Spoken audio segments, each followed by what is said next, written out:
Go. I am going to call this meeting to order. Is there any public comment on closed session? Hearing none, we will adjourn to closed session. We're going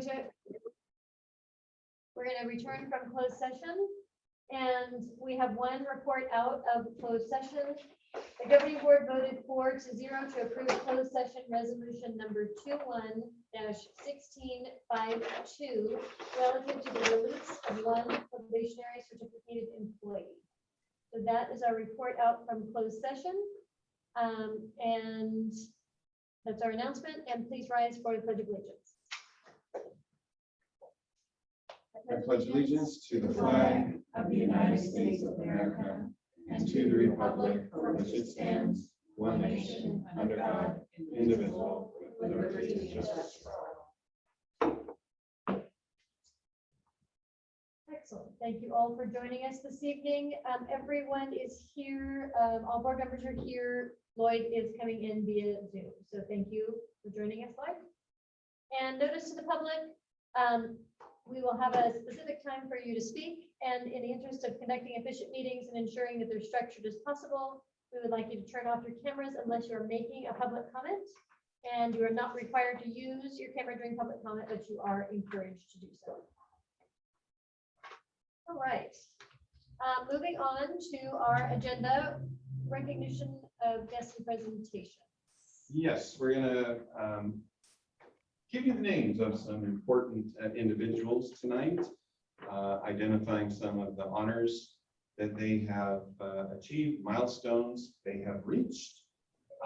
We are in the final stages of preparing a slideshow that'll go out to all of our district employees, and we'll put it out on Facebook as well of all of our employees who are celebrating the years of service anniversaries. So we recognize employees at 10, 15, 20, 25, 30, 35, and then at retirement, I guess maybe we do 40 for the rare ones who get there as well.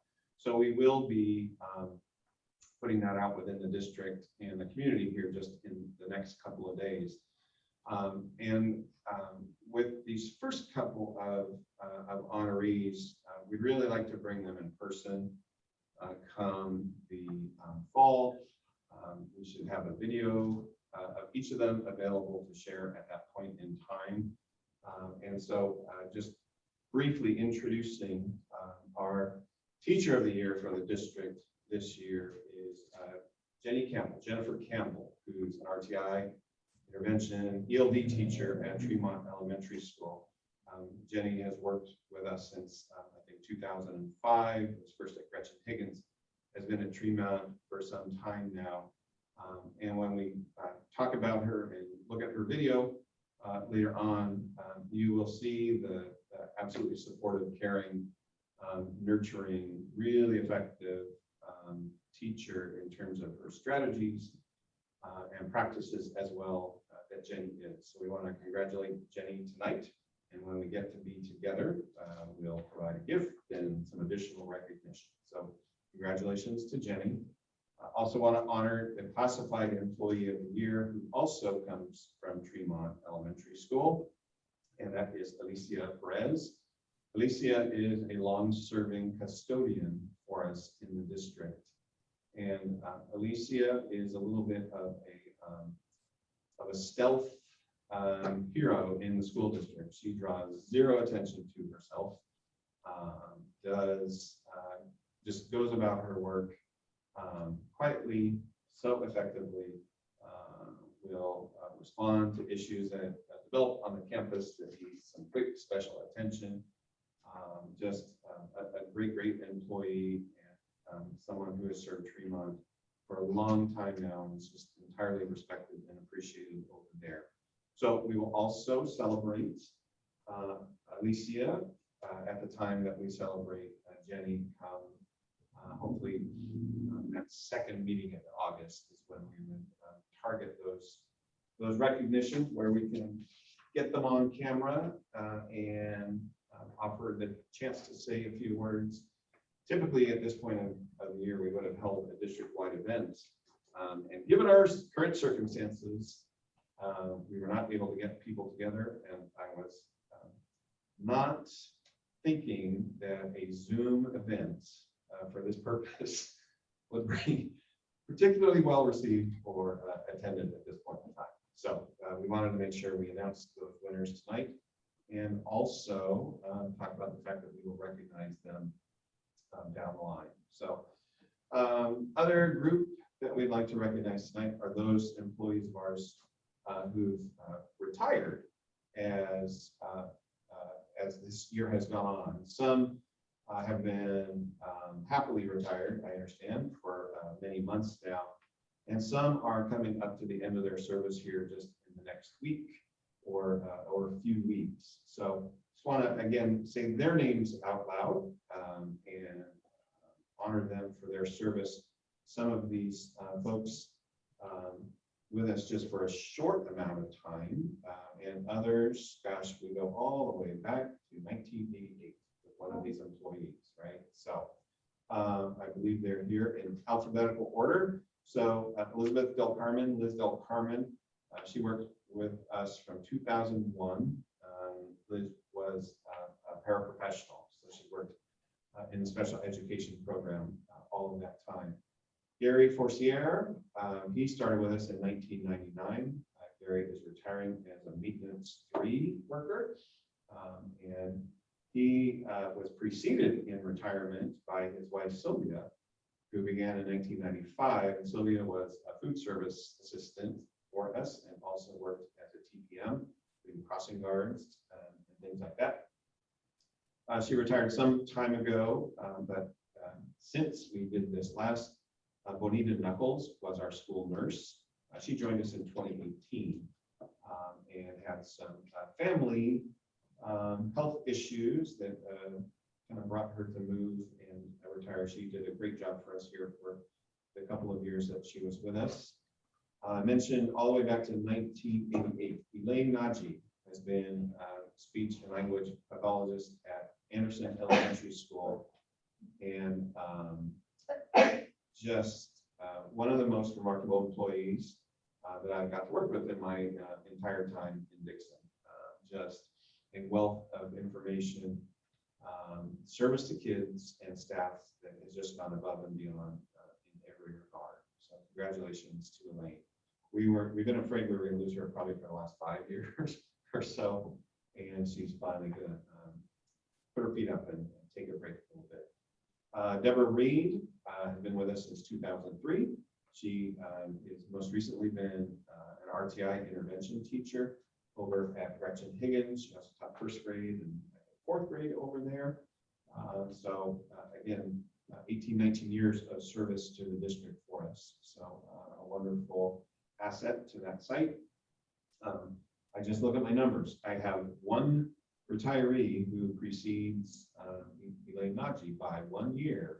So beginning in 1987, Mr. Steve Russo, C.A. Jacobs, John Knight, middle school music teacher for all of that time, just a beloved guy by his students, and watching the growth of those musicians coming in as still a lot of squeakers and honkers and some of those types of things. Steve has just always done such a great job.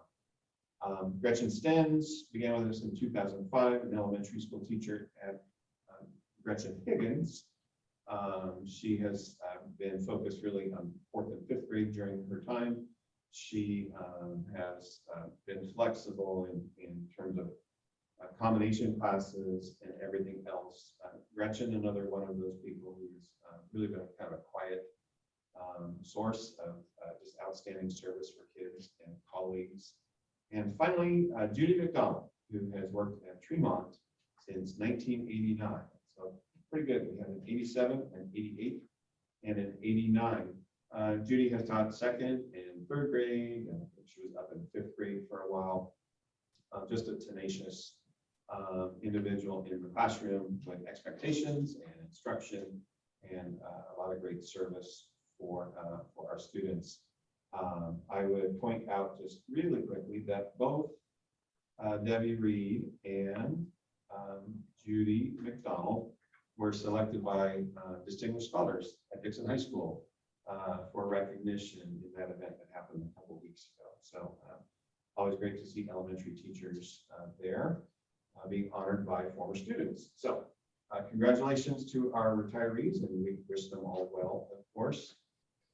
And our final moment of recognition is for the young man across the way here, Lucas Dora. I have been around Dixon Unified now since 1998, and was the principal overseeing students who served in this role, and have worked at the district office level all the time since, including the last 10 as the superintendent of schools. Lucas, I have not worked with a student who was as engaged and became as knowledgeable and informed, use their voice both as actively and as effectively as you have. You have just been really, really good at this job. We've been talking about you a little bit around here lately as this is wrapping up, and taking a few moments to thank you tonight for your service with the board.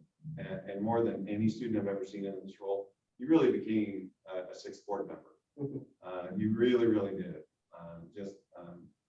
Just such an unusual level of service and commitment, and we really thank you for it, because you have contributed meeting after meeting after meeting, and putting up with all of this Zoom stuff and everything else. So we want to say thank you for your great work here.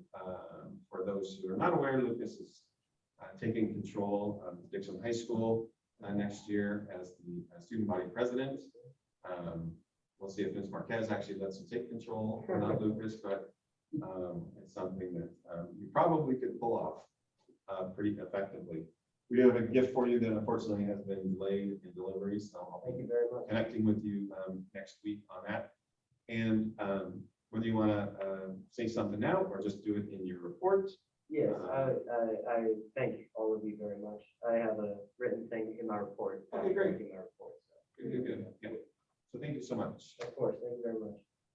That's it. Fantastic. Thank you, Ryan, for those presentations. Those are great. Is there any correspondence this evening? No correspondence. No. All right. Then we are on the consent calendar, and I will entertain a motion to pass the consent calendar. So moved. Lloyd makes a motion. Is there a second? I'll second. There's a motion and a second. We'll do a roll call vote. Lloyd, Aye. EJ, Aye. Lucas, Aye. Jewel, Aye. Melissa, aye, and I as well. The consent calendar has been passed. This agenda has been passed, and we are moving on to stakeholder communications. Lucas, you're up. Okay. So I'm gonna start out with my report, and then I have some things that I want to say after. So at the end of the year, the school year is around the corner, and I would like to congratulate all of the graduates this year. Whether you are graduating from kindergarten, Main Prairie, or Dixon High School, or everywhere in between, congratulations for overcoming such a challenging year. And of course, big thanks to the parents, teachers, and staff who have made this year possible. Festivities leading up to graduation are in full swing, so good luck and stay safe. I hope you all have a fun and relaxing summer. And then I have a couple things to say. I'd like to thank each member of the board, and of course, the Superintendent Dolan, for welcoming me as a true member of the board and valuing my input while allowing me to be a voice for students here at Dixon High School and Dixon Unified School District. This opportunity has helped me grow as a communicator, public speaker, leader, and has made me a better and more understanding person as a whole. Being able to come in here with all of you amazing role models and work as hard as we can for the students of Dixon High School to make their education and experience as great as they could be. I will never forget it, and I loved every second of it. And after this meeting, I will continue to put the same effort and time into improving Dixon High School as the ASB president. And once again, thank you to each and every one of you. I loved it. Great. Thank you for your Thanks so service, much. Lucas. Thank you for your service. Great. Okay, we are moving on to Citizens Oversight Committee. Pat, there you are. I'm Tad Smith, Chair of the Dixon Citizens Bond Oversight Committee. We held our most recent meeting last week on May 26th, and the main focus was committee membership. After 4 years and a focus on John Knight Middle School, several members have taken the opportunity to drop off the CBOC as their second 2-year term has ended. Right now, it looks like 4 of the current 6 members will be leaving. Julie Mustard and Georgette Portier have indicated they no longer wish to serve. Gary Riddle indicated that he will find us another replacement from the Solano County Taxpayers Association to fill the need of having a member from a taxpayers group. Robert Sanchez, unfortunately, has missed too many meetings due to his job obligations. If there's any good news coming out of this, it is that the CBOC indicated their willingness to update our bylaws to allow me to continue as chair for another 2 years. And I will represent the category of member with a student in the district. I will happily serve as chair in order to maintain the continuity of the group. We also will retain Andrea Kett, and she can represent the Dixon business community. So between now and the next CBOC meeting in August, we need to fill 5 positions to get back to the required 7 members as stated in the California Ed Code. So I think we need to focus on getting someone on the committee that is involved with the Dixon Senior Group and look to parents with kids attending Tremont or Anderson Elementary Schools as we're in the planning stages for renovations to those 2 buildings. We also did a quick review of our draft of our annual report to the community, and we're waiting on a few corrections and updates, but it will be released soon.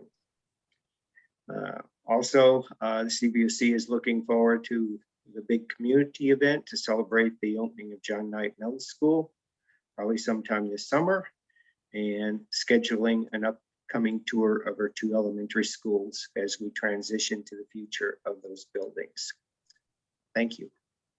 Great, thank you, Tad. Thanks for that report. And if anyone knows anyone who wants to serve on the CBOC, please contact Tad or Brian or, yep. And we need to recruit folks for that important role. All right, Employee Association reports. Kathy, you have your hand up. Why don't you go ahead and go? I'll make it I'll make it short and sweet for you all. Oh, I'm looking the wrong way though. Sorry about that, you guys. You'd think I'd get this down by now. Anyway, we'd like to congratulate all of the Dixon students for completing a difficult, albeit memorable year. We're very proud of how far our students have come. We're very proud of the hard work they've done. And a special congratulations to all of our graduates, both from elementary at 5th grade, from 8th grade, and of course our seniors at the high schools. We'd like to thank all of our teachers for their dedication and service, especially those teachers who are retiring, to the children and the people of Dixon. And we hope that everyone has a safe and healthy summer, looking forward to an in-person year next year. Thank you. Great, thank you, Kathy. Are there any other Employee Association reports this evening? All right, seeing none. Parent Association reports. Are there any Parent Association reports this evening? All right, seeing none, we will move on to public comment. If you wish to introduce a topic within the subject matter jurisdiction of the district and not on the agenda, this is your opportunity. All right, seeing none, we will move on to our first agenda item. And this is the public hearing for the 2021-22 LCAP. Good evening. Do you have to open the public hearing? Actually, I probably do, yes. So I'm going to, I don't have a gavel, but I'm going to open the public hearing. Take it away. Great. Thank you, everybody. Mark, if I could have permission to share my screen, please. Here we go. Thank you. All right. So you should all see a PowerPoint. Yes. Great. So hello, everybody. So tonight is a big night for our school district. Annually, we do what's called the LCAP public hearing. The LCAP stands for Local Control Accountability Plan. It's a required plan that all districts in California have to put together. This is the beginning of a new 3-year plan. It does say the 21-22 plan. However, this will be form the core of a plan that will last us all the way till 2024. So tonight I'm just going to review a couple of things, namely our process, how we worked a little bit this year, and then go over the goals as well as our guiding principles, and finally some of the actions and services that we'll see in our LCAP, or that's in the backup documentation that's posted, and then a little bit of review of the budget. So I do want to quickly acknowledge a couple of people. First off, our CBO Monique Stovall for all her work to put the budget pieces together, as well as Denise Diaz out of my office really working on the data side of this. So thank you. A number of other people helped as well, but I just want to make sure we gave a shout out to those two. So as far as the process goes, where we are, tonight is the public hearing, which needs to be the same night as the budget public hearing, and that will be a little bit later in the meeting. And then we'll ask for your approval of this plan at the next meeting. We do need to submit the plan to Solano County Office of Education by July 1. They will then review, make sure that we are in compliance, and approve that via letter to the board, typically in August, September. Want to mention briefly, we've reviewed this a little bit already, but just the stakeholder engagement. A special thanks to our LCAP advisory group that met monthly since January to really dig into the things that we're doing for our district. We also did a number of surveys. We talked about this at our ELAC meetings and our DLAC meetings. And finally, at staff meetings, really beginning last year, leadership team meetings, et cetera, and then just consultation with bargaining units around some of these items as well. So I want to talk quickly about LCAP organization. This is a much different LCAP than we've had in the past. There will be some of the same actions and services. However, we have significantly shortened the amount of goals that we have. This is at board direction from last year, actually, to 3 goals, down from 6 goals. So the first goal is to engage all students in standards-aligned, rigorous curriculum. And this is really our student academic achievement goal. Goal 2 is our social emotional and really safe schools climates goals. It states that we're going to engage all students in social emotional and behavioral learning, which ensures safe, healthy, and culturally responsive schools. And lastly, our goal 3 is just to engage families in the community to form active partnerships, which ensure the academic and social growth of students.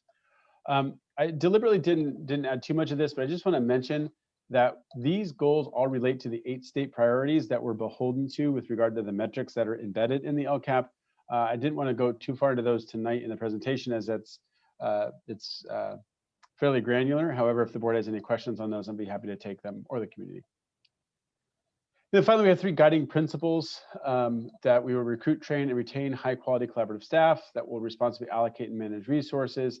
And finally, that we'll employ research-based best practices to maximize human, fiscal, and material resources.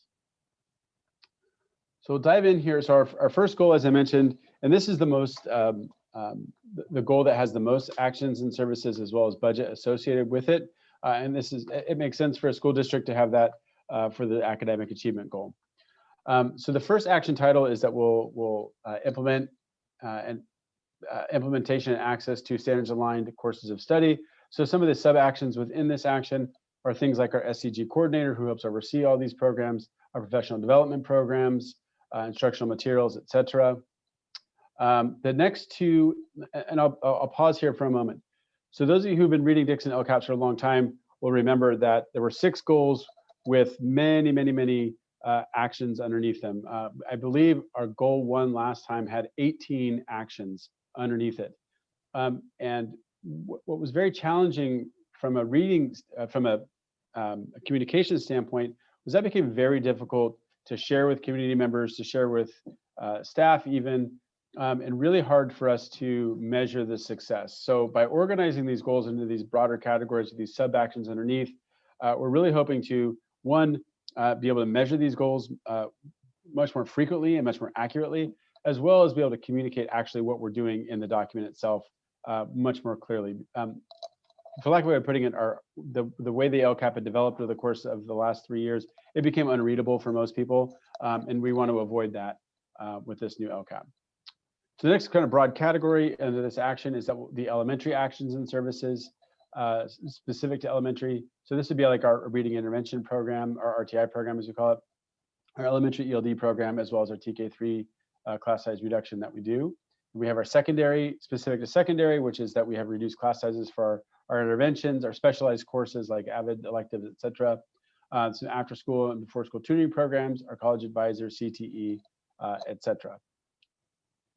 Moving on, still in goal 1, we have our ongoing monitoring of student achievement data. And this is, I want to take a moment on this one. We know in this district that we need to do a better job of responding to where our students are academically, collaborating around data, and making sure that we are designing curriculum, instructional practices, courses of study, et cetera, that responds to that. So we're dedicating some pretty significant resources to doing that around PD, for example, our math coach, our compliance specialists, in addition to our new assessment program that we're really feeling optimistic that will help us move forward as a district positively to respond to our kids' needs. Our next action is specific to our English learners, so they have access to the Common Core standards as well as ELD standards. This is our instructional coach, professional development, et cetera. The next one is our AVID district-wide initiative. And I'll talk more about this at the next meeting, but we're actually adding AVID measure as one of our 8, as a state priority that's locally selected. And that's kind of a mouthful. We'll call that priority 8, and we will kind of formally present that with the LCAP approval next time. But this talks about all the things that we're going to do with regard to AVID. Quite an investment, but we think it's the right one to make. And last, but certainly not least, is our instructional technology. We'll continue to invest in this. This is our teacher on special assignment, our platforms and applications, et cetera. And I do want to take a moment to pause here as well and say some of you will notice some things are not here that may have been in previous LCAPs. And I don't want folks to make the assumption that those are things that are disappearing from our district. However, we've been very thoughtful about what we're including in the LCAP. We're stripping it down to only those things that we think really, really directly tie to meeting the goals that are here, and also are things that we can justify spending our supplemental and concentration grant dollars on. And those are the actions and services which relate specifically to our English learners, our low-income students, and our homeless and foster youth. So again, I don't want to freak people out if they see something in here that they think is that they like. It's not in this LCAP, that was in the previous LCAP. It doesn't necessarily mean that it's being cut. It's just that we don't think it belongs in the LCAP. It would just be something that we would budget through the regular budgeting process. So our next set of items here, and I promise these are shorter, like I mentioned, LCAP 1, goal 1 is the longest of the goals. This is LCAP goal 2 is again around social emotional mental health of our staff, or sorry, of our students and staff, but also our safe school climates. So first off is our district-wide systems to support this work, which would be like our PBS coordinator, the surveying that we are required to do in some cases, but we should be doing no matter what, as well as some attendance monitoring and promotion. The next category is our mental health support for students. The big add here is more mental health clinicians, as well as some PD for staff, a suicide prevention program, which was one of the things that in our surveying was really, really commonly recognized as a need by our community. And pardon the typo, some curricular resources around this as well, some social emotional learning curriculum. We have some behavioral supports. This is our PBIS program. That's our positive behavior programs for our schools, as well as some peer mentorship activities at our secondary schools that those schools have brought forward as some potential ideas. Pupil engagement systems. This primarily focuses on our counseling services at secondary. We add additional FTE at MPHS.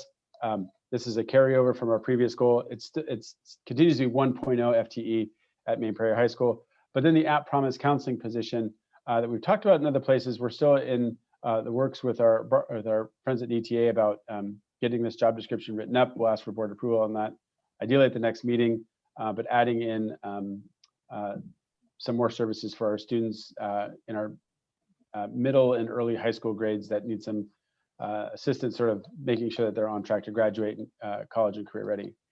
And finally, we've started some equity work this year. I don't want to say we started some equity work. Our equity team has done a fantastic job of kicking off this work this year, and we just want to memorialize that work and make sure that it continued. And so we put it in the LCAP. It wasn't in the LCAP prior to, but really feel strongly that that's something that belongs in our document. Last but not least, and you'll notice here, this is the shortest. This is to increase our community and parent engagement. We have two categories here. The first is that we're increasing parental involvement, input and decision-making, et cetera. So this is the ad of the coordinator of outreach engagement and innovation, a job description that was approved at the last board meeting, a parent liaison program, as well as our bilingual outreach, like our translators, our bilingual receptionists, et cetera. And really this big one, which is broadly written right now because this will be the first job of the new coordinator of outreach, is designing a parent education program that's more robust than what we currently do.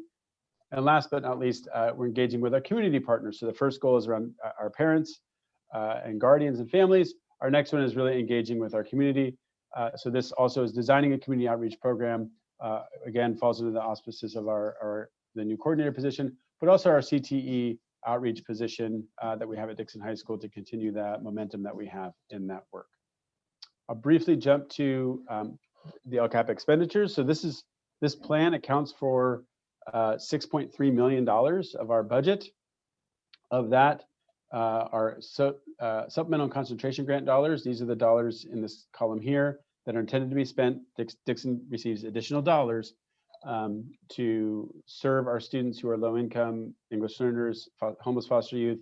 And so all those monies are in this plan to be spent.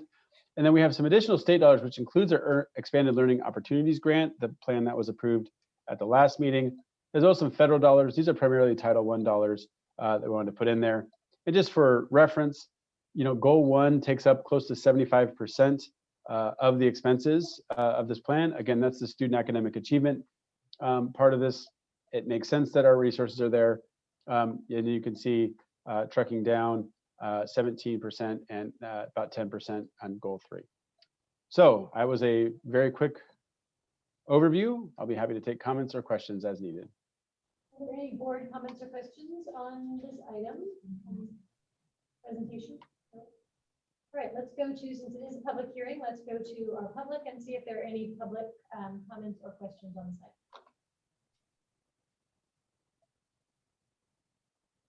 All right, seeing none, that, as Nick said, this is a public hearing. We will vote on this at our next meeting.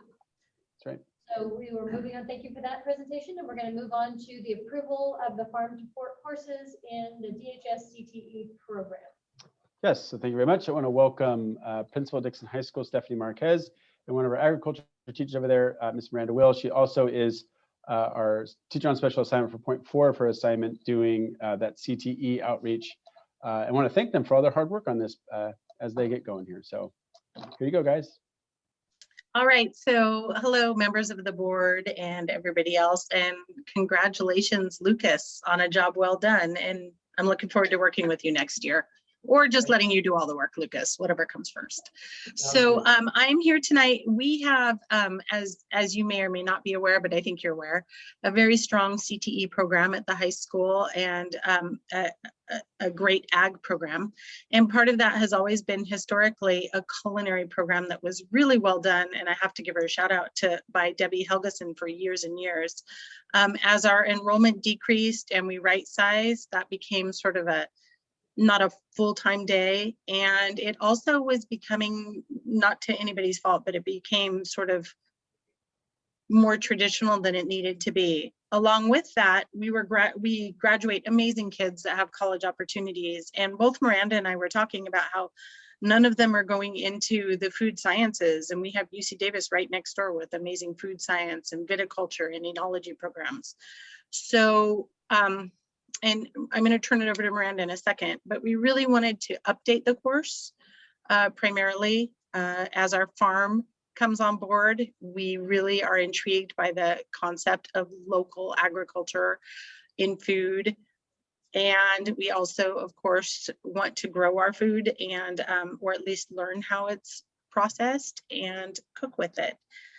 Additionally, some nuts and bolts pieces. It's been very difficult for us to staff a 60% or 80% even culinary class, as that credential is a hospitality credential, the old home ec credential, and there aren't very many of those around, especially for a part-time job. So this position is a more modern class is a more modern class that we can offer, and it's also able to be credentialed, taught by credentialed ag teachers. And I don't know if you've noticed, but they're amazing. And you're going to meet one today. So I'm going to turn it over to Ms. Will, who is phenomenal. So take it, Miranda. Awesome. Thank you, Stephanie. Can everyone see my screen? Sure can. Yeah. Perfect. Okay. Awesome. So as Stephanie stated, we worked on designing these farm to fork courses. So a few of us got together from the administration, the counseling office, and the campus to work and talk about what these courses should look like to best serve our students in our community. Board members and Nick as well, I sent over the full course outlines for these courses. I'm not going to sit here and go unit by unit with you today, but I just wanted to give you a broad overview of what our vision is, kind of where the courses are headed, and just some ideas we have to engage with the community through these courses as well. So when we were talking about how these courses would best serve students, a few things that we looked at. One, we wanted a 2-year pathway.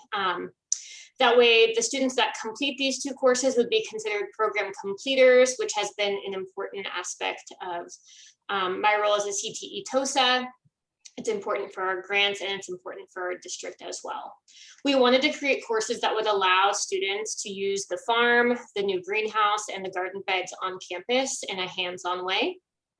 We wanted to engage and connect students with our community and our local food system. That kind of connects to the next point of Dixon has vast agricultural roots. And as you know, Sacramento is the farm to fork capital of the world.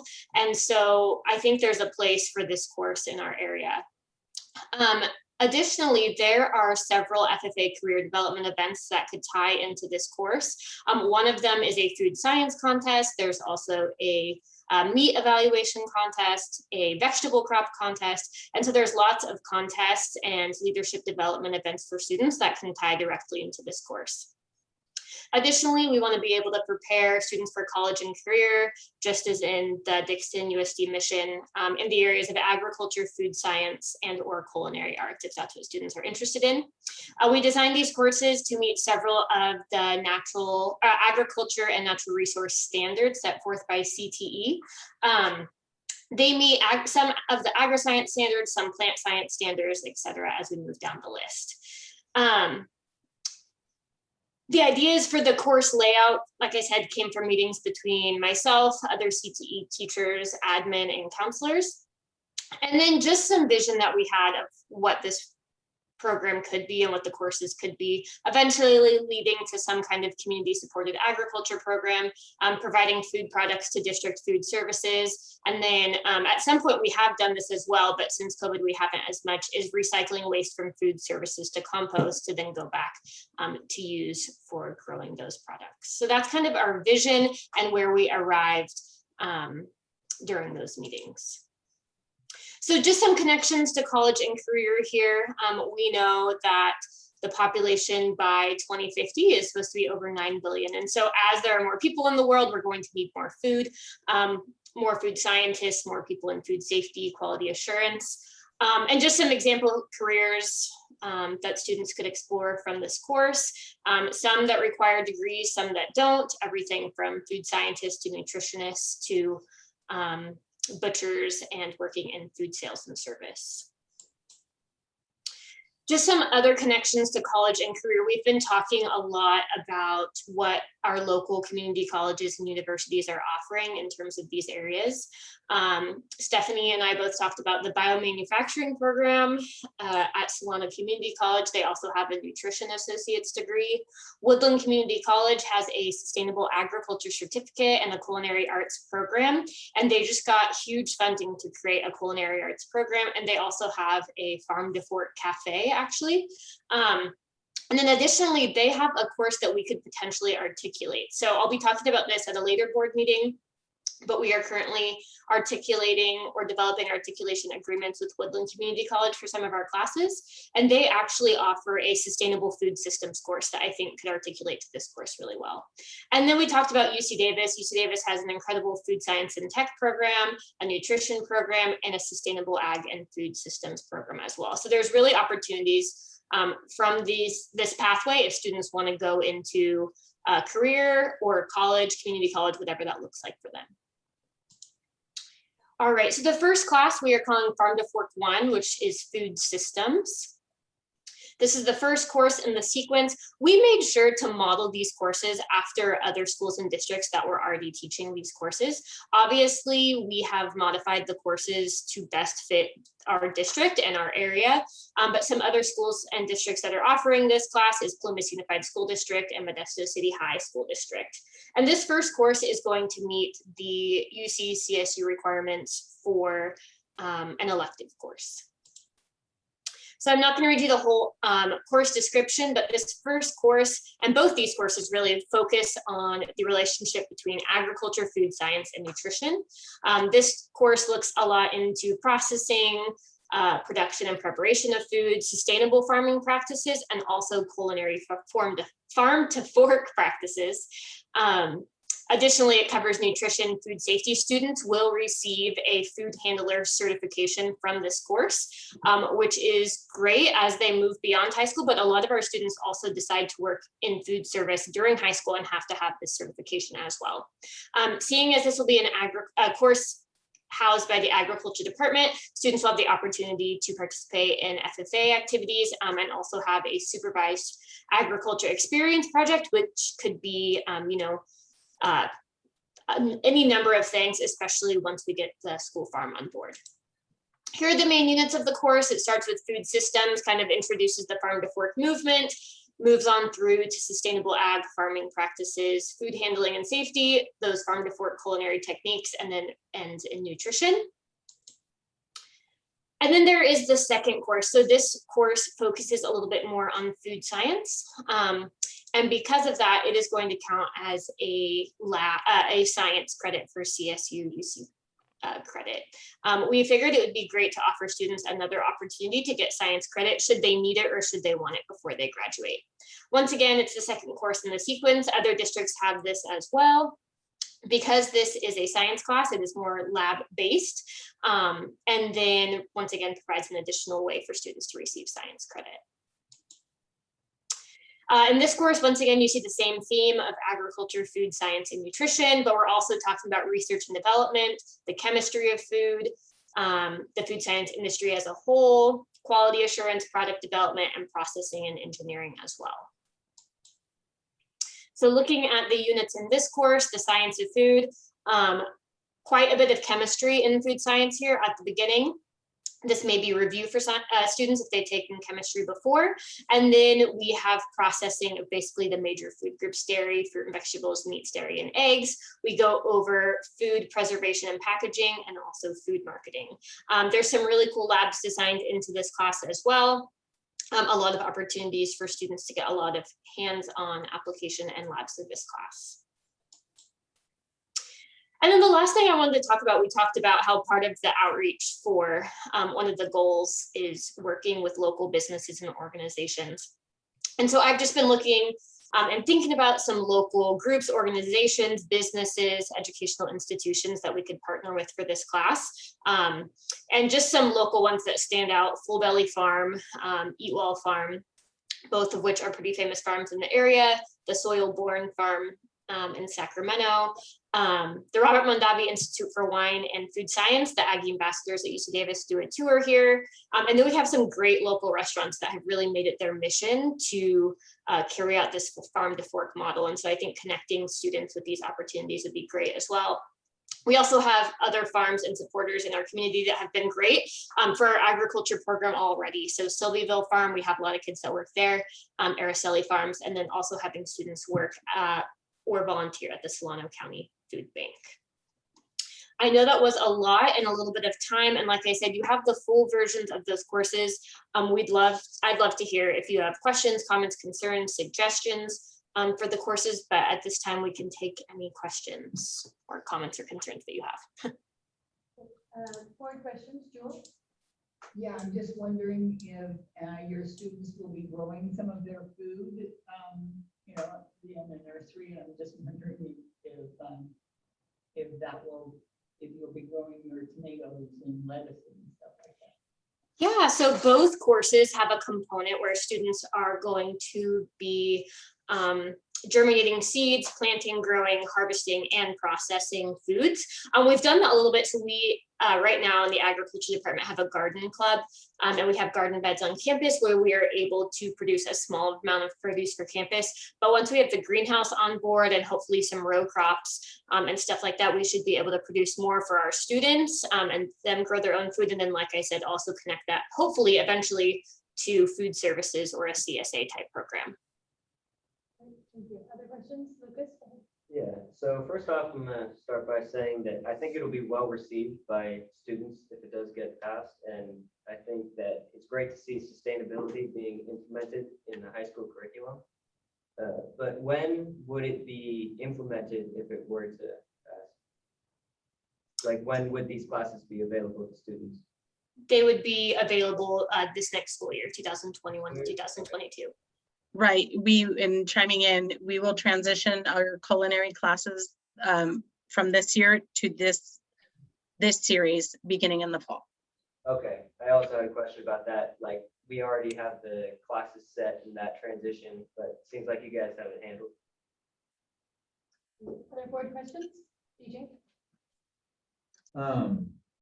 I see in the instructional materials, there's 4 different textbooks listed. I didn't know if we own those textbooks, or are they all going to be used, or is the kind of up to the instructor which one they're going to pick, or how's that going to work? Yeah, it's up to the instructor. And so the plan is that I will be teaching these courses next year. And it'll be my first time teaching them. And so before committing to a whole set of curriculum, we want to evaluate them. I'm hoping to use some of our funding to maybe purchase some teacher copies of those things to be able to evaluate them for student needs, but they're more like accessory resources for the course. Those resources are taken directly from the food science contest offered by the FFA organization. And so they're just some resources that I use to, 1, develop these courses, and then 2, just resources that students can use throughout the course. Could a student take the second course, not the first one, if they wanted to do a science like in their senior year?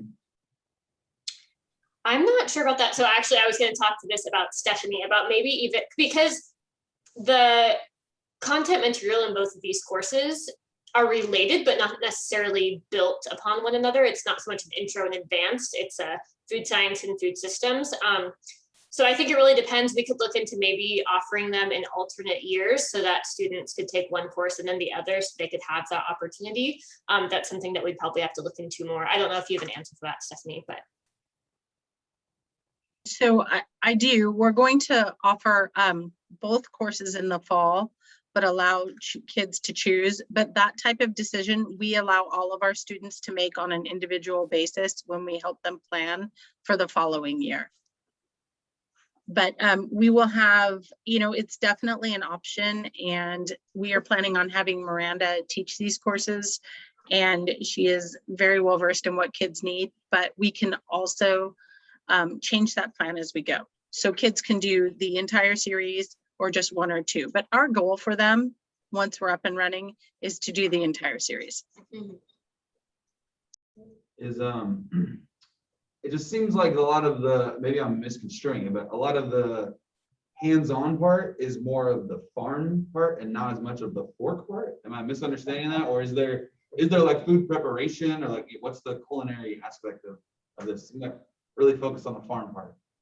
Yeah, sure. So if you're looking at the food systems course, the first course, so a lot of the course at the beginning is food safety. And then there's culinary techniques in there as well. So students will learn techniques used in farm to fork, such as canning, pickling, freezing, jams, jellies, all those kinds of things. And then they also have a unit where they actually design a seasonal menu based on a geographical location. And then from there, in the other course, I tried to limit the labs that I put into the course curriculum. That way there could be some freedom in what works for our students, what works on our school farm, and what works for our community. But there's opportunities in there for students to make cheese. Once again, some of those farm to fork practices with fruits and vegetables. I saw some labs today on having students make beef jerky. And so it is integrated into the course as well.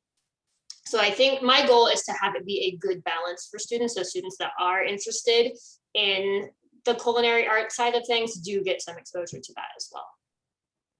Thank you. Sounds great. Great, thank you. Any more board questions? All right, I'll open for public comment and questions on this item.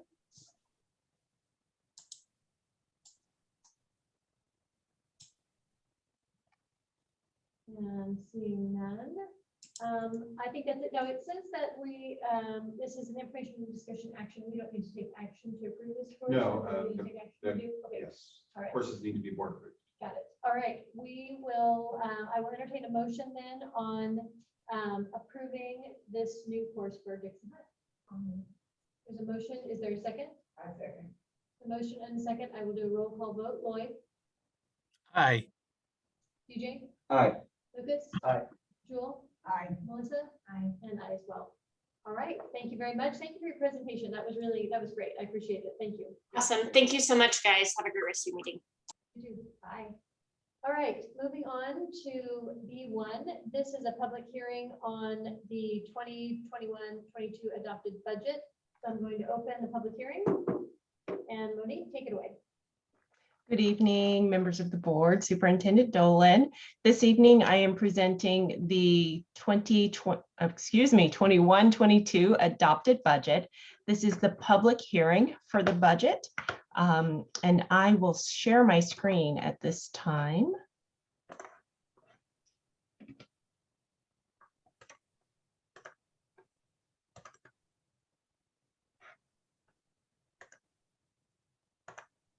Okay, do you see one slide that says the 2021 budget? Yes. Yes, great. Before I begin this presentation, I want to thank Park Corp and our dedicated staff for helping us to create this budget. It's been a process that we've been working on since January, and this is the culmination of our collective effort. As we always share with a budget update, it's the annual budget cycle, and we are at the adopted budget. It's June, and so we are starting a brand new budget cycle. I'll provide an overview here of what we will cover this evening. First, the legal requirements related to a budget, some core messages. We'll do a brief overview of the adopted budget, share multi-year projections, and then talk about our next steps. Our legal requirement, the adopted budget reflects our projections for revenues and expenditures for next year and the subsequent 2 fiscal years. And it is also reviewed by the Solano Office of Education. Core messages. These messages are some assumptions that are included within the budget and also recommendations for things we should consider in the upcoming years. Key assumptions within this budget is that next year's budget and the following 2 years' budget projections are based upon the governor's January and May budget proposals. They also include approvals that you made related to the board-approved budget stabilization plan. A major difference in this budget from the other budget presentations that we have shared with you over this past year is a change in the COLA. Our previous budget projections projected that we would not have a COLA in our coming years. And in the governor's May budget proposal, the governor did propose COLAs for the following years. And so that definitely changes the financial picture moving forward. This budget also includes 25% of the certificate of participation, also called the COPS or the COP, payments paid via the general fund. The budget includes most of the COVID funding that we project that we will receive. It does not include the governor's Emergency Education Relief Fund, number 2, the Gear 2 funding, because at the time of the budget preparation, we did not know how much we would be receiving or an estimate of what we would be receiving. I also want to make note that the amount of funding that we project we will receive, we also put in the budget and the multi-year projections that we will expend that money next year or in the following year based upon the expenditure deadlines. We are still projecting a decline in enrollment. We did adjust our projections just slightly to make sure that we are in line with our trends. Still, we're looking at close to a 5% reduction in our enrollment and a little more than 2.6% in the out years. We all hope, which you usually don't hope that you're wrong, but we all hope that the situation will change, especially with the housing developments occurring within our community. However, we wanted to make sure that we continue to be conservative within our projections and also make sure that we're in line with where California is going as a whole with a decline in enrollment in most school districts. Next, this says the governor proposes relief. It's actually most recently the legislature is proposing relief for the rising pension costs. However, pension costs are still increasing, and that's something we will need to absorb and prepare for as a district. Finally, I really want to talk about our SCG funding, our supplemental and concentration grant funding. This is the funding that is the primary funding source for our LCAP, Local Control Accountability Plan, that Nick presented on earlier this evening. As our enrollment declines, then our demographics of our students may decline.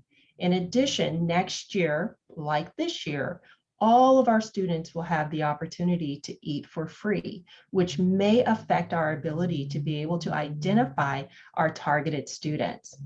As a result, the funding for our LCAP, which is our SCG, Supplemental and Concentration Grant funding, is projected to decline. Not only looking at our declining enrollment, but if we are not able to make a concerted effort to make sure we're identifying our targeted students, then that funding may continue to dwindle. And so we need to make sure that we're keeping our eye on this particular funding and creating plans to be able to identify our targeted students. Last but not least, our budget stabilization plan, which was approved by the board in November. What was approved, meaning the reductions in our salaries and our benefits, and then also some ongoing funding, ongoing expense reductions are included in this plan. We also included a budget stabilization adjustments in the out years to be able to meet our financial obligations. Let's talk about the adopted budget. The details of the adopted budget are in the board packet, and what I'll share with you is a summary of what our budget is projected to be for next year. Okay. First, we'll talk about our local control funding, LCFF funding that we plan to receive. We're looking at about 30.1 million. Our federal revenue is projected to be much higher than we've experienced in the past, at about 9.9 million. The majority of this is related to our one-time COVID funding. In addition, you'll also see that our state funding is higher than it normally is. That's again, one-time state funding. So overall, we're looking at our revenue to be about 45 million next year. Looking at our expenses, our salaries and benefits are projecting to be about 27.7 million. Our unrestricted salaries are about 87% of our unrestricted expenses, so it's pretty high. Our operating costs, our books, our supplies, our non-personnel expenses, overall, we're looking at about 12.8 million. You'll see 9.9 million in there. That's much higher than we've seen in the past because that includes expenses related to our one-time funding. Our overall expenditures, we are projecting to be at about 40.6 million. Because our revenue is more than our expenses, then we are projecting that we will have a net increase to our ending fund balance. And this is a positive thing for us for next year. As a result, we anticipate that our reserve for economic uncertainties, our REU, will be about 13.44%. That's much higher than we've experienced in the past, but it's very important that we recognize that this 13.44% is so necessary to be able to protect us for the out years when our funding will begin to dwindle. So let's talk about those out years, our multi-year projections. I'm going to focus on our unrestricted fund because that's the funding that we may use for any type of funding, any type of expenses that we have. Of course, our restricted fund, it's restricted. This is the multi-year projection for next year and actually the 3 subsequent fiscal years per the board's request. We do anticipate that we will have in unrestricted funds a total of about 31.1 million. However, the following year, we are facing a cliff as we have been calling it. We project that our unrestricted revenue will be down about 3 million. This is happening because if you recall in previous presentations, there was a hold harmless provision, meaning even though enrollment was going down last year and this year, the state held us harmless. So therefore, our revenues was based upon our average daily attendance, our ADA for previous years. So even though we had a decline, our funding didn't decline. That hold harmless provision is gone beginning the 22-23 fiscal year. That's why we see our revenue dropping very dramatically. It's also important to note that if we didn't have that hold harmless, we would still see our revenue trending down. But because we had that hold harmless, we're facing the cliff. Instead of just a slow decline, we're seeing a cliff, and we really need to be prepared to address that. Next year, I'm sorry, in 22-23, the following year, we should be okay. We should not need a budget stabilization adjustment because of our ending fund balance for the 21-22 school year. However, we do project that we will need to make some adjustments in the 23-24 and 24-25 fiscal years in order to meet our financial obligations. So you'll see at the bottom of this slide, our REU, our Reserve for Economic Uncertainties. At the end of next year, we anticipate it being around 13.44% and then declining to 7%. And in order to meet our fiscal obligations of having an REU of 3%, we will need to identify reductions in the subsequent years.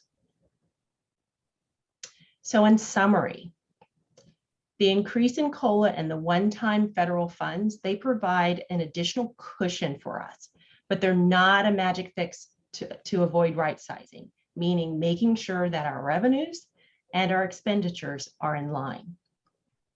We recommend that we create and monitor at least 2 multi-year projections, a projection with and a projection without the one-time funding, because that one-time funding can create a false reality, a different picture for us. And we want to make sure that we're keeping our eye not just on next year or the following year, but really into the future so that we can preserve our fiscal health. And finally, I would like to emphasize again, the focus on identifying our targeted students to preserve our supplemental and concentration grant funding. So this almost concludes our annual budget cycle. The adopted budget is what we present to you in June. Tonight is the public hearing, and on June 17th, that's when we come to you and have you consider adopting the budget. After that, we have the state budget that is enacted around about July 1. Based upon that information, we'll be able to look at the budget again and be back with you in August with any significant revisions to the budget based upon the state's enacted budget. So that concludes my presentation this evening. What questions do you have? Questions, DJ, go ahead. On slide 18, where you have the summary of the multi-year projection unrestricted, it has Yes.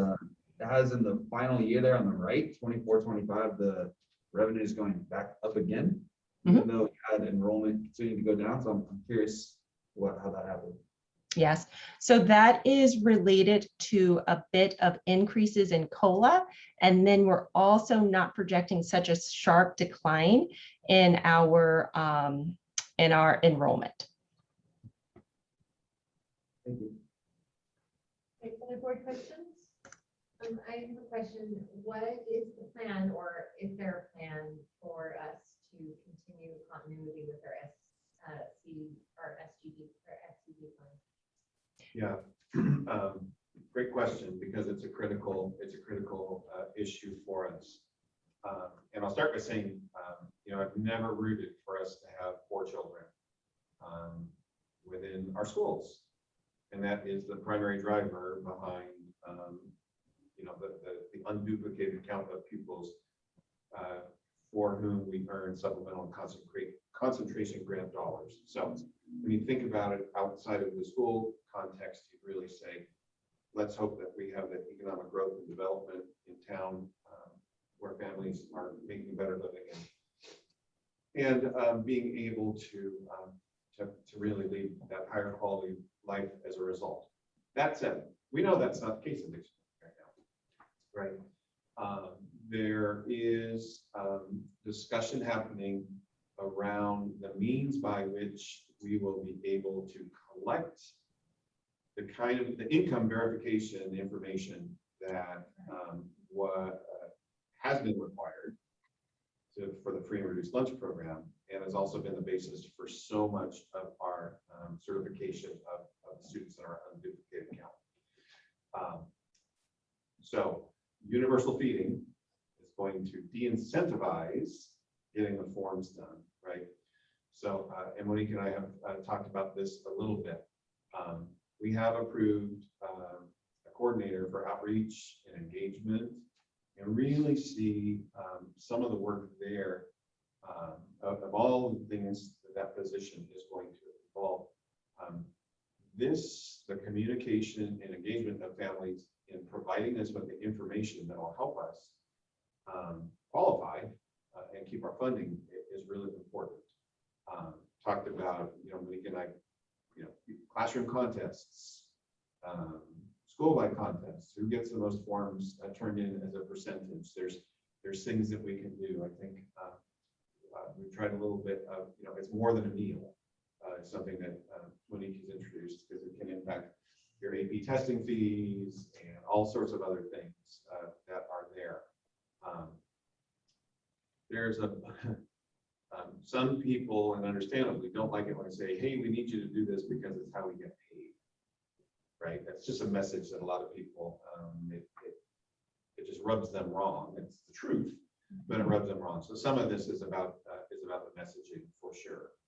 I know, and Callan, correct me if I'm wrong, in the budget deal that the Senate and Assembly budget committees agreed to yesterday, there is, and of course this has to go to the governor and see what happens, there is an increase in the supplemental grant funding percentage, I believe, from about 20% to about 23, somewhere around there. So that's going to benefit us here in the short term.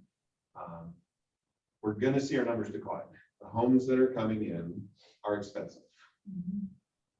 Those are not going to be families. Our real responsibility also is to make sure that we're using the dollars that we have now to actually help change the outcomes for students. That's the bottom line as well. If we're delivering quality programs, the need for the services that we're funding out of supplemental concentration grant dollars should go down. That doesn't happen. Shame on us, right? So, it is a 3-year rolling average of the unduplicated count percentage. So it's not any 1 year, but we've been up around. Our first year we were up a year or two. We were up a little bit over 60. We dipped down into the 59s, and this year, after a lot of work, we were about 56 and a half. Right. So that's a big drop. I just want to make sure that we are receiving the funds to help the students that they're meant for. Exactly right. Yeah. What is Ironically, the threshold? Sorry. universal feeding is going to actually decrease. Challenge. Right, challenge us, could potentially Yeah. challenge us in terms of Yeah. getting those dollars. What is the threshold for Title I? Is it 70 or 80? What is the number, do you know? For school-wide, Oh, school or district, I don't know. well, you're gonna be allocated Title I, regardless of how many students.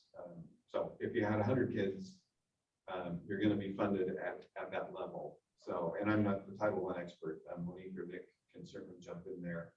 But there's no minimum for the number of students in the district to qualify for Title I.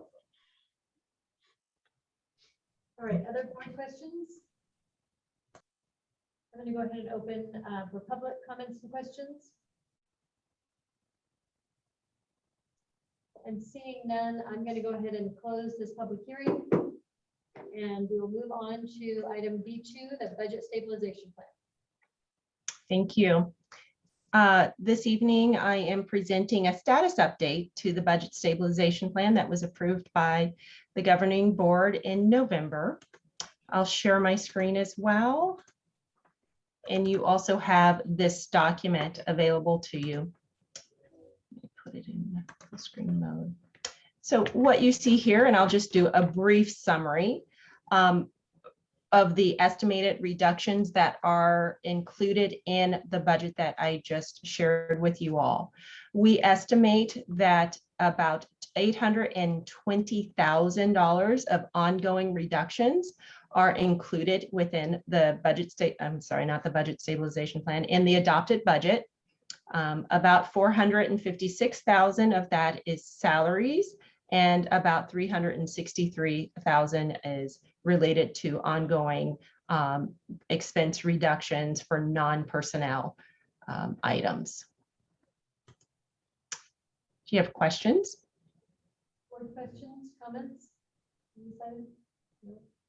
All right, public questions or comments on this item? All right, seeing none, this was just a status update, correct? No Correct. action required. Okay, great. Thank you, Monique. Thank you for your presentations. And I just want to take a minute to thank Monique. This is her last board meeting with us tonight. She'll be leaving the district to go work in another neighboring district here for next school year. So she's got a little bit of time working, and then she's going to use up her vacation. And she came to Dixon in a difficult time as we were struggling significantly financially, and has just very steadily and with just a calm, even hand, really helped us improve our processes and systems around here, as well as the bottom line. So we want to thank you on behalf of everybody here for all your hard work, for the good outcomes from it, and wish you well as you move on to Washington Unified. So thank you so much. Thank you. Yes, thank you, Monique, for your work. All right, moving on to C1, we are going to hear about the update on the planning for the 2021 school year. Yes, thank you. I'm going to try to be brief, and this is a little bit different as it's more of a wrap up of some of the elements of our year, some thank yous, some identification of some of the big challenges that we've dealt with, things we've learned, and what lies ahead of us as well. So much of this will make its way into tomorrow's weekly update, the last one of the year on reopening. I know we don't have anybody who's not heard this before, but I continue to be amazed that at this point in time, not everyone is aware that we're returning to school 5 days a week for full day schedules beginning on August 11th, 2021.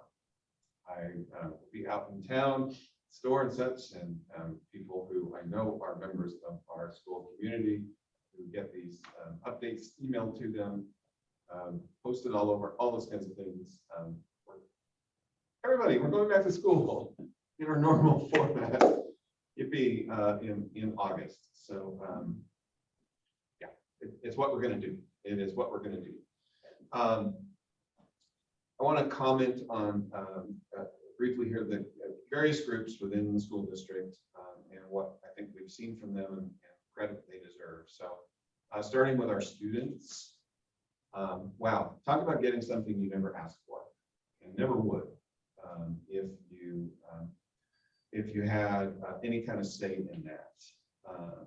You think about the disruption of last March 13th when we said we're done, thinking that might be for a few weeks. Never got back last year, and it wasn't until March 18th that we started to return students to any in-person instruction.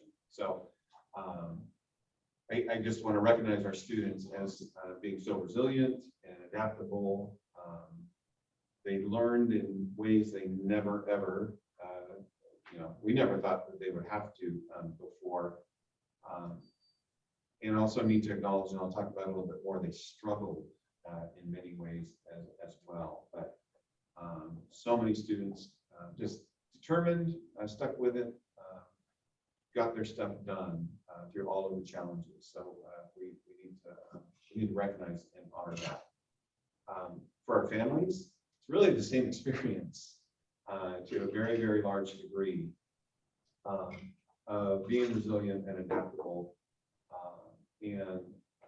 I was in this position going through the Great Recession and the immediate aftermath, and said constantly, I've never seen our families under as much stress and pressure as they were at that point in time.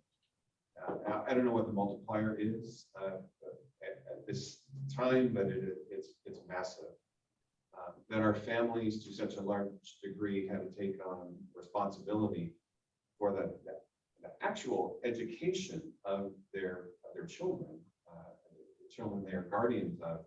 And of course, it was instruction provided by a teacher and such, but it was mom or dad or grandma or grandpa or aunt or uncle or older sibling who was at home working with so many of our students. And I just don't think we can understate the significance of that and how much credit our families deserve for supporting our kids through this. A few different groups of staff members. So first and foremost, I want to thank a group of people who I'm kind of affectionately calling tonight our long haulers. We have people who, when we closed, never stopped working.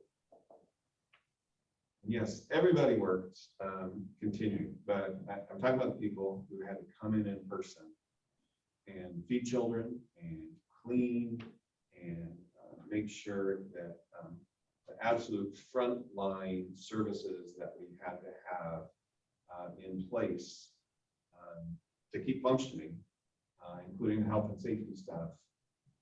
There's this crew of individuals who just have not been away from serving our kids and families since this started.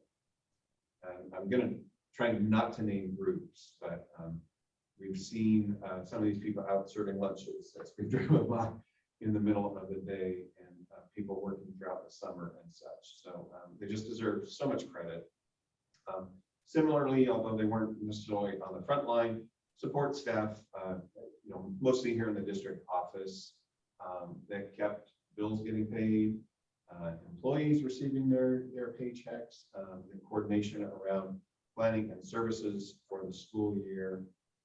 There was a blend of people here and working from home to make that happen. But I just want to recognize we did not have any disruptions in operations in the district because of COVID, and certainly could have because of the work that this support staff engaged in. So they deserve great credit.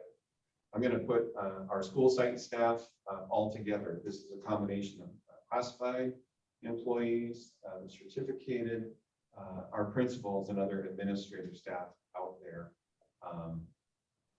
We were busy in this building, working and coordinating, and we didn't have the direct responsibility to provide instruction and supervision and services to our kids. And those folks at the school sites did.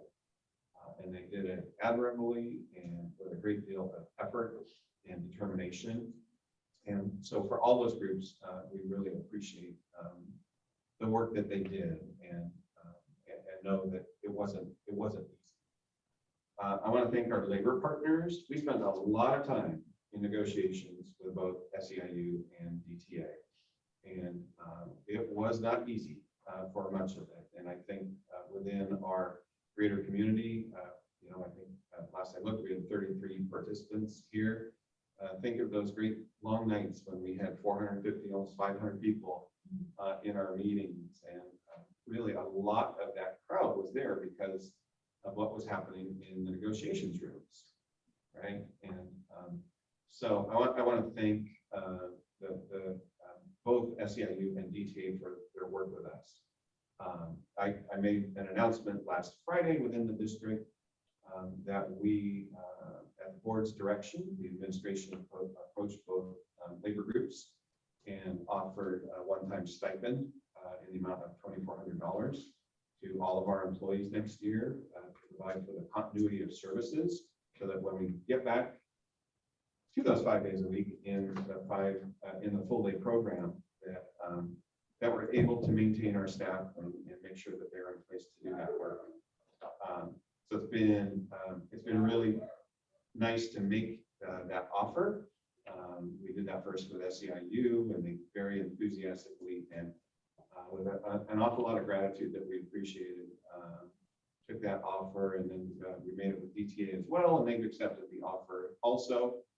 And so we're happy to report that our staff will receive, everyone, including confidential and administrative staff, that $2,400 paid out over next year. So thank them. I cannot thank enough the district level administrative staff that we have.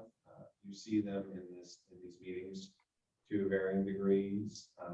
They have been just remarkable and relentless, and I thank them all. But Mark Monticello does deserve an additional tip of the hat here and to be called out. I laid maintenance and operations on him before COVID, and he took that up. And between the tech work, IT work, and all the maintenance and operations, including all the safety stuff, Mark deserves our special recognition, I do believe. And finally, in terms of thanks and recognition, this board has been remarkable in its dedication to hearing people, to learning and being informed as you're making decisions. You have, I believe, at all times focused on what the needs of our students and families and staff have been. That's been hard at times, and some of the positions that you've taken have not necessarily endeared you to members of the school community. You've done the right thing all along, and I appreciate it. Really quick lessons that we've learned: how critical communication is, the importance of engagement for our kids, families, and our staff, the importance of focusing and working to address social emotional wellness and mental health, again, adults and students, the absolute urgency around quality instruction and having support programs to support students who aren't learning. Technology, holy smokes, we went from the Flintstones to the Jetsons. If you know your old cartoons, Stone Age to the big bright future in terms of our use of technology, and both students and staff learn so much. I just want to make sure that that we point out through all of this, all of these lessons, through all the challenges, and we've begun the work prior to COVID. The principle of equity and our practices around equity became all the more visible and critical, I think. We saw a lot of the differences that exist between our students and our families, and that we have to recognize those needs and meet people where they are. As we move forward, we need to meet people's basic needs first. They got to feel safe on the campuses. They have to be engaged. Sorry, I say this all the time. People need to feel loved and cared for in the school settings, especially coming back, talking with students and families. People are just anxious about coming back. Not about COVID, not about getting sick, just about coming back and socializing again and interacting with people. So that's basic needs stuff there. We have to be absolutely on our game when we get back in the fall, identifying the gaps that exist for students, identifying what their needs are, using new assessment protocols and software, and actually teaching kids where they are. Next year's third graders are not the third graders that we've seen year after year after year, because part of first grade and all of second grade was so different from what they normally get. So we can't just pretend that everything's normal and let's go back to old pacing guides and such. We really have to be adaptable. Our staff, moving forward, we got to focus on our staff and continuing to train them and retain them and compensate them as required. And we have a lot of resources at our disposal here through ESSER and other funds, and we have to use those well. So a big picture of the thank yous and such. I've been doing this a long time. I never, ever would have imagined that we would have had, one of the Grateful Dead, what a long, strange trip it's been. How true, but coming out of it, and we are back 5 days a week for our regular schedule next year. Spread the word. So thank you. Thank you for that. Thank you for that update. Any questions, board questions, comments on the update? We don't know what safety precautions will be for next year. We just know that everyone will be here all the time. Yes, we will not know guidance on safety protocols until pretty close to the to when we start. The great news is numbers are just terrific, and if we can avoid summer surges, we should have very limited precautions in place. Is what we're hoping for. Conditions allow it, a student sitting at a desk with a piece of plexiglass in front of them is a different experience for them than sitting at a desk without that, right? And the masks and everything else. So we want it to be safe. We also want it to be as normal as possible. I've asked more kids to repeat themselves this year than any other year because of the mask. What was that? Would you repeat yourself? Great. Is there any public comments or questions on this item? All right, seeing none, let's move on to C2, the revision of board bylaw 9320-B on meetings and notices. Great. 3 quick items here.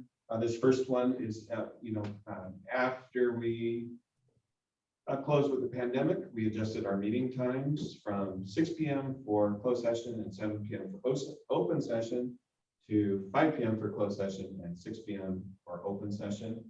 And this bylaw asks to formally adopt those changes for the ongoing basis. Of course, if it's necessary to revert to the prior hours, as people have work obligations and such, we can do that at any time. But just asking to place this in the bylaw at this point. Are there any board comments or questions on this item? All right, seeing none, are there any public comments or questions on this item? All right, seeing none, I will entertain a motion on C2, revision of board bylaw 9320B on meetings and notices. I move to approve. There is a motion. Is there a second? I second. There's a motion, and a second. We'll do a roll call vote. Lloyd, Aye. DJ, Aye. Lucas, Aye. Jewel, Aye. Melissa, aye, and I as well. That motion passes. Thank you. Thank you. And moving on to C3, approval of legal services agreement for the 2021-22 school year. Yes, thank you. We have been utilizing Atkinson, Andelson, Loya, Rudd, and Romo as district legal counsel for about 11 years now. We feel we receive excellent service from them. They have an extensive team of attorneys to help support us with any of the areas that fall under our jurisdiction. Scott Holbrook is our primary with Atkinson, Andelson, and can't speak highly enough of the support and guidance that Scott provides. So this is just an annual renewal of our services agreement with them. The hourly rates for services, and some of the package trainings and such that they provide are listed here.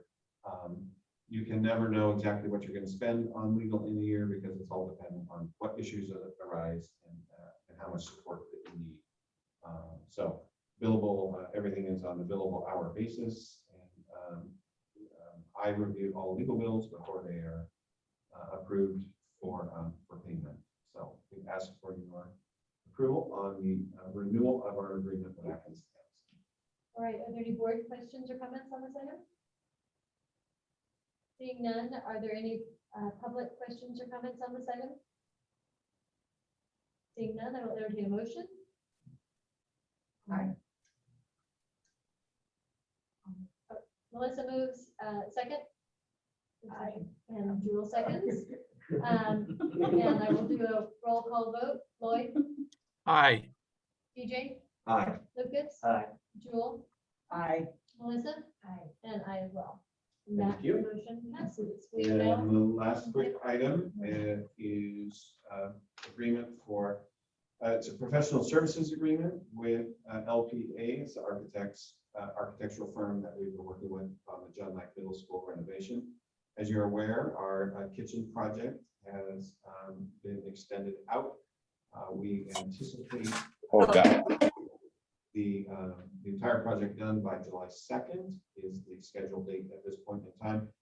This extension of our agreement with LPA covers any and all work up through the completion of that of the project. They're currently only working on our project about between 5 and 8 hours a week. So this $45,000 figure is really kind of a large safety net. We don't expect to expend all of this. We just don't want to have to come back with another one of these for your approval down the line. all right, are there any comments or questions on this item? Any public comments or questions on this item?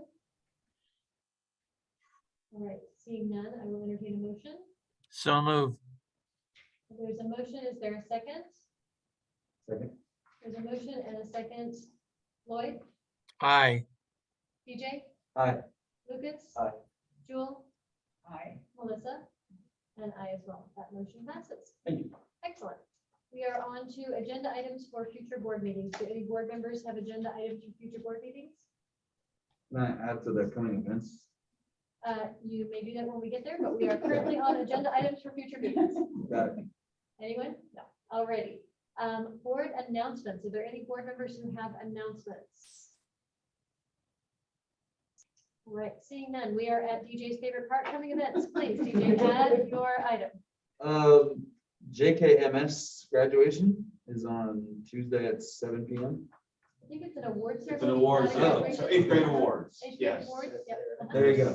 Yeah. Yes, eighth And grade actually, I awards. saw an invitation come late today. I think they're doing a virtual awards thing on Monday evening. I'll make sure that that gets to you. I think it's just like the one that they did back earlier in the year of everything online in a Zoom format. So I'll make sure you see that one. I think that one's at 7 p.m. on Monday. So, All right, and then we have June 9th is Main Prairie High School graduation. June 12th is Dixon High School graduation. And June 17th, we will all be back here for our next board meeting. Seeing no other items, we are going to adjourn this meeting. I will take a motion for adjournment. So moved. There's a motion, is there a second? Second. Motion and a second. Lloyd, Aye. DJ, Aye. Lucas, Aye. Jewel, Aye. Melissa, and I as well. Motion passes and this meeting is adjourned. Thank you all for joining us. thank you.